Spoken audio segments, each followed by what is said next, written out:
Hello. This one's going to be for my children, grandchildren, and maybe someday down the road, great-grandchildren. Two of my children will probably roll their eyes and be turning it off right now. But maybe one day my grandchildren or great-grandchildren will find it interesting to, see who their grandpa and great-grandpa was. And obviously I'm going to do a bunch of tapes. I already have done a bunch. But I just think it's an interesting way to know someone you may never meet. You never know. Or remember, that, if you're too young at the time that you have met them. So right now it is September 2nd, 2020. So we're still dealing with COVID. Kids are just starting to go back to school. With all the problems of putting them in there with masks and social distancing, but the classrooms are too small and everyone's in a panic all around the world. And rightly so. I mean, it's just crazy what's been going on. Myself, I had the 3 jobs. I was, working in front of the camera a little bit, and I had a security. I have a security ticket for Teamsters, for the movie industry, and I truck driving for my company. So so all 3 of those went away, and I've been, surviving. On the CERB, which has been, godsend for me, or probably be on the streets like everyone else. Anyway, so I was, doing that and trying to stay positive. And I decided, well, you know what, I probably should get my physical done during this time and use the time wisely. So I went for my physical the other day. And after doing that, getting results back, I'll put this up there so maybe you'll be to take pause and zoom in if you want rather than me have to explain it all, but let's see if I can get that on there. Alrighty, hopefully that's enough or long enough for you to figure it out and zoom in. So basically, I get this call from the doctor's office saying you need to come in right away, and I'm like, I wonder if I got COVID-19, because that's the big thing everyone's worried about. Then I get another phone call with a message left saying, actually don't come in, phone the doctor, call me and we'll arrange an appointment for you to call him on a certain day. So I'm like, now I'm getting nervous, so I call in, and it was late in the afternoon on the one day. She said, well, he's just too backed up, but she said, I just spoke to him, and she said, hang on, and she came back, she said, I spoke to him, how about tomorrow morning, can you call us at such and such a time, whatever it was, 9 or 10. So I said, sure, of course, I'll call on time. And she said, actually, we'll have him call you, that way he can, in case something gets delayed. So he calls me, and I'm a little nervous. I had trouble sleeping that night, I know I hadn't been feeling great. And anyways, so I've been having, for a long time now, a real back problem. My lower back's always hurting, and I had a fall when I was truck driving, but it was like a year or so ago, and I didn't deal with it at the time, and I just thought, oh well, it'll go away, bruising and all that. But as this turns out, when he calls me, it's not COVID, so I'm thinking, oh great, well then it can't be that bad a thing. And it turns out, if you read what I just held up there, it's actually probably would have been better off with COVID, because at least then I deal with it or I don't deal with it. It turns out I broke my back.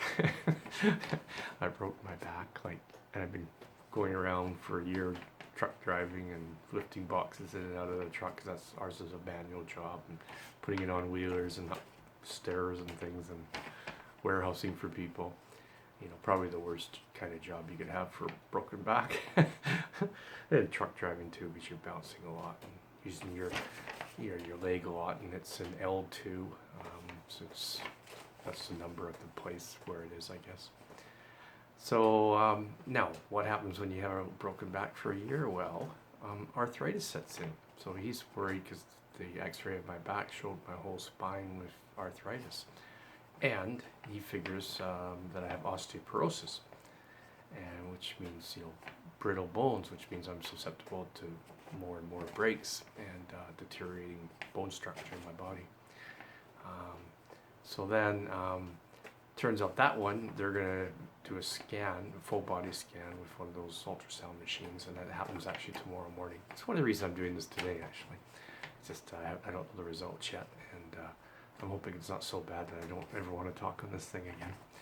Anyways, so the other problem I've always had is I had Graves' disease, which is overactive thyroid, which is just below your voice box. And I had the radiation treatment for it years ago. And at that time, the young boy that administered it didn't listen to myself, my doctor, and the specialists. We all recommended I have a strong enough dose just to kill it.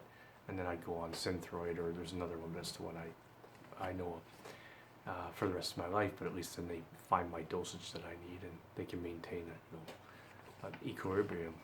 If I said that word right. So anyways, but when I was in there, he mixed it, saying, "Oh no, this it'll grow back, but that'll be perfect."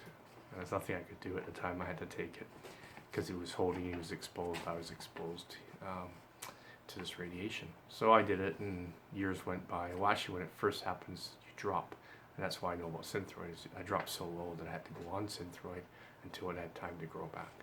Eventually, I lessened my dose until I was totally off it for the last years now. I'd have to do the calculation, but I bet you it's over 10 years now. So anyways, turns out now I'm underactive. It's been dropping. I don't know if that was because my body was trying to fight off my back injury, the arthritis. I don't know what it was. But the reason I brought this one up is the thyroid underactive causes osteoporosis. And if I'd known that, one of the things to do is to get on a heavy dosage of vitamin D, milk and the pills, vitamins and multivitamins, and probably I should have known that, and I wasn't told that. And it was funny, my sister, I sent a picture of this paper to her, and she came back a couple days later. I guess she did some investigating. She was the one to tell me. So here I thought I was an authority on that, but it turns out my sister found out something that I should have probably known before. So your dad, your grandpa, your great-grandpa is in very, very bad shape and very nervous. And this is me nervous. This is me scared to do a video.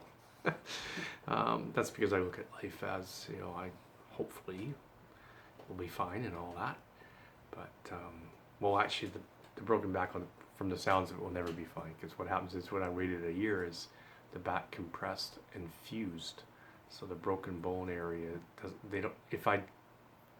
if it had been diagnosed right away, while it was still, with properly spaced, they would have probably put a metal bar in there and helped it to, re-solidify that way. But I didn't, so that's, my own fault. Now this is flashing, so I may have to do this in 2 parts. I think it might cut off soon. I was hoping it wouldn't because it was plugged in. All right, so it always distracts you when it starts flashing like that. So tomorrow your grandpa, your dad, your grandpa, your great-grandpa will be finding out how bad he is and what he can do to make things a little bit better and more comfortable going forward. Alright, I'm going to stop on this one right at this point and probably do some more afterwards. And I don't usually delete, so you're probably getting this one as is. Cheers. Love to all of you.